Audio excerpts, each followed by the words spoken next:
Well, that, of course, was Volodymyr Zelensky speaking at the United Nations General Assembly.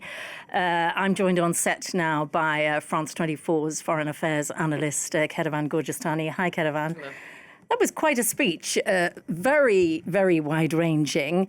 I was really struck by the opening. He said, international law doesn't work unless you have powerful friends and weapons.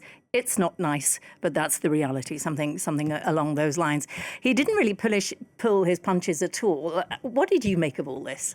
No, he really seemed genuinely disappointed with how the international community has been acting when it comes to Ukraine. Of course, during his speech, he thanked the United States, he thanked the Europeans, but he said that overall, broadly, the international institutions had failed.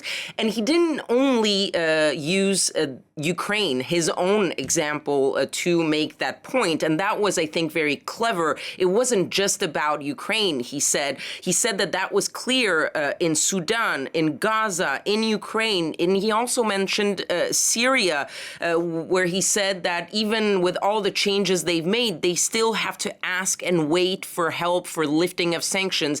He said that the international community was really too slow, and even when they did act, it was too little. It did echo a little bit what we heard yesterday from Donald Trump, this criticism of international institutions and the fact that there a lot of talk and a little action. It's just that what he made out of that criticism was very different from Donald Trump. For Donald Trump, he simply slammed international institutions and sort of made clear that in his eyes, they weren't really necessary. For Volodymyr Zelensky, it's the opposite. He criticized the international institutions because he said that they were needed in order to achieve peace in the world. So there are two different conclusions from the same criticism. And I think that was very clear in Volodymyr Zelensky's plea at the very end when he was asking all the nations that were present there to do more. He said, in the end, peace depends on all of us, so don't stay silent. So he was really appealing to the international institutions and the individual countries to do more to help countries that were facing conflict, and not just him again. I don't know if we have time for another question. Yes, we do. Kethevane, do you think it's pushing it a bit to suggest, you talked about him echoing Donald Trump yesterday in this slamming of the United Nations, the use, he talked about Charlie Kirk.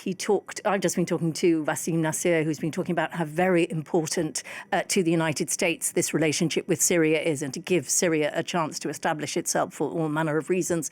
Donald Trump likes that idea. There was some surprising countries in that speech. He mentioned Syria, he mentioned the hostages, he mentioned Charlie Kirk.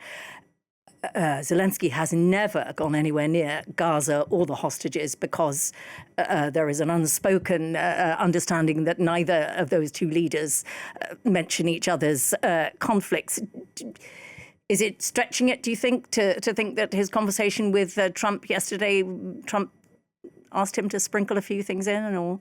Look, no one knows whether or not Donald Trump actually asked him. What is certain is that Volodymyr Zelensky wouldn't be the first leader, especially not the first leader in Europe, to sort of put in a few words that he knew would play well with the U.S. president. So the mention of Charlie Kirk, even though it was in the context of saying that there is a development and a rise in violence around the world and in violent attacks and attempted or successful assassinations around the world, but clearly at that moment, he might have been talking to an audience of one, mainly the U.S. president. But we've seen leaders like Emmanuel Macron, like Keir Starmer, and others around Europe in certain times try to say things that they know are going to play well with the U.S. president, because they've all realized and they all understand that that's the game that needs to be played if you want to have Donald Trump on your side.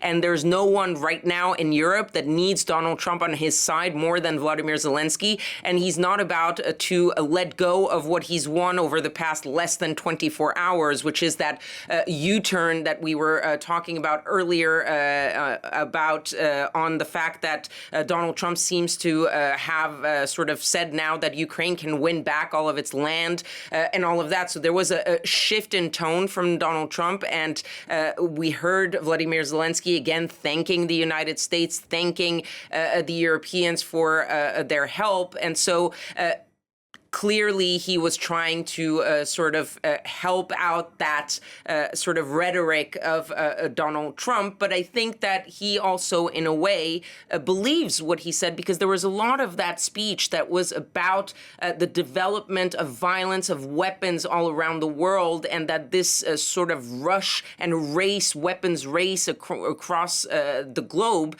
was not something that was good. And I think there's one thing I would add, is that the first half of the speech was directed at international institutions, at the Europeans, at the Americans. But then towards the end, he sort of broadened it out. And that was something that had been reported in the U.S. media, that this was going to be an appeal to the countries that have so far tried to stay on the sidelines of the conflict between Russia and Ukraine. He didn't name them, but of course, countries in the so-called global south, like in Africa or in South America, countries that haven't wanted to take a side in this conflict. And what he said was that war had reached too many around the world to pretend that our war does not concern you, that, yes, you might be further away than the European Union, but you are going to feel the consequences if you don't stop Russia now.